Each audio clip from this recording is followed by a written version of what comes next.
Hey guys, welcome to another review video. I'm going to be reviewing some of your harmonies. The purpose of this video is not to call people out or make people feel bad, it's just to learn, okay? Because this week is for practice, next week's going to be for a grade.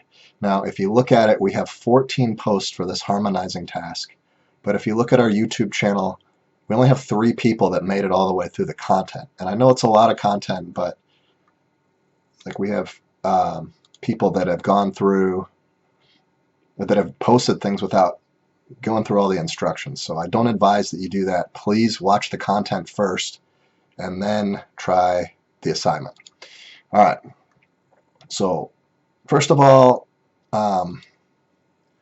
there's a couple of things wrong with this. Now, I want to see people using the same notation that we're reading in orchestra. How would you feel if we're in orchestra and I passed out a part that kind of looked like DJ software on your music stand and I said, play this? You probably wouldn't like it too much. So for the purpose of this, you need to use traditional notation, not DJ software.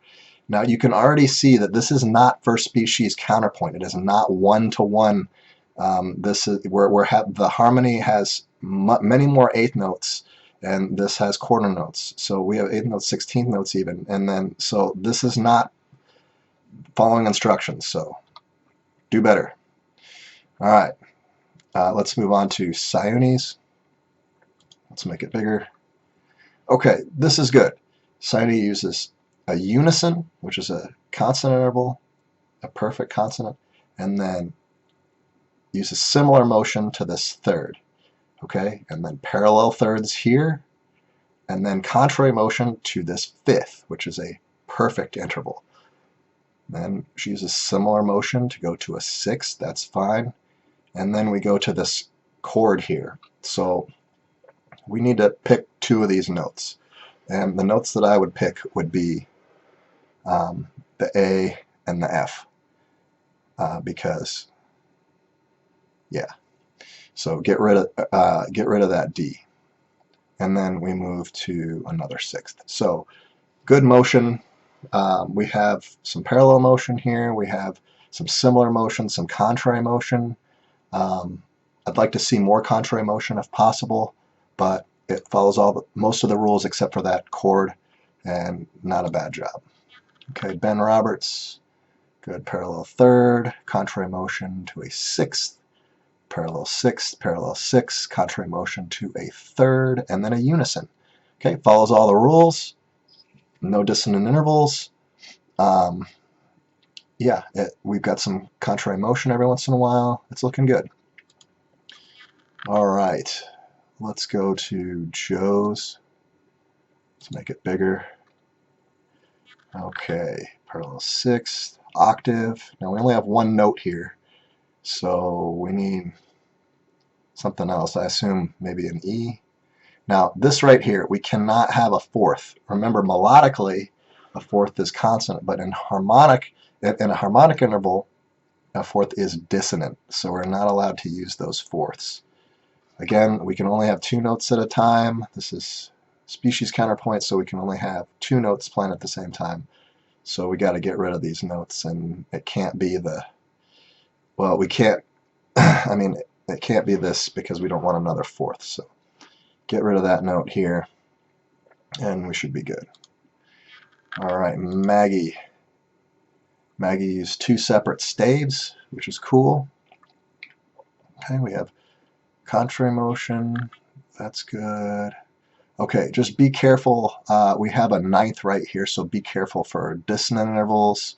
You can't have, like the equivalent would be a 2nd here, and the equivalent here would be a 4th. So we just got to be careful of that. Good contrary motion here. And then contrary motion again to a 6th. Some oblique motion, but it's a 7th, so again, that's a dissonant interval. So be careful there. Contrary motion to a 5th, and then we have A to G, that's another 7th, that's a dissonance, and then a chord. So we can't have, I know you wanted to end with a complete F minor chord. We have the, I'm sorry, we have the A flat, C, D, or F, sorry. F, we have the F, A flat, C. We can only have two of these notes. You don't have to have the complete chord. It'd be fine if you just had the C here and ended on the fifth. There's no harm in that. Okay. Okay, I want to look at this one too. Okay, so this one brings up something that we didn't go over, but we need to. There's something called voice crossing, okay? And it's when your harmony is getting higher than your melody. And this happens a couple times in this melody, in this harmonization. So right here, we have the C that's going over the A. And then right here, we have a G that's going over this E. So we can't really do that. And then some of this writing right here is pretty redundant, so try to think about making it more interesting. And yeah, again, make sure that we're avoiding dissonant intervals as well. Like for instance, the G to the C is a fourth, so like make sure that we go through this the intervals and understand which intervals are constant, which ones are dissonant, because I don't think we're getting that concept overall.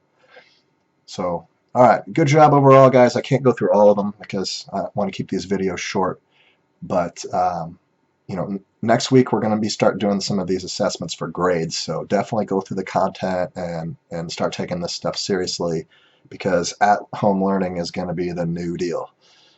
So have a great week, and maybe I'll post another video if we get some more content.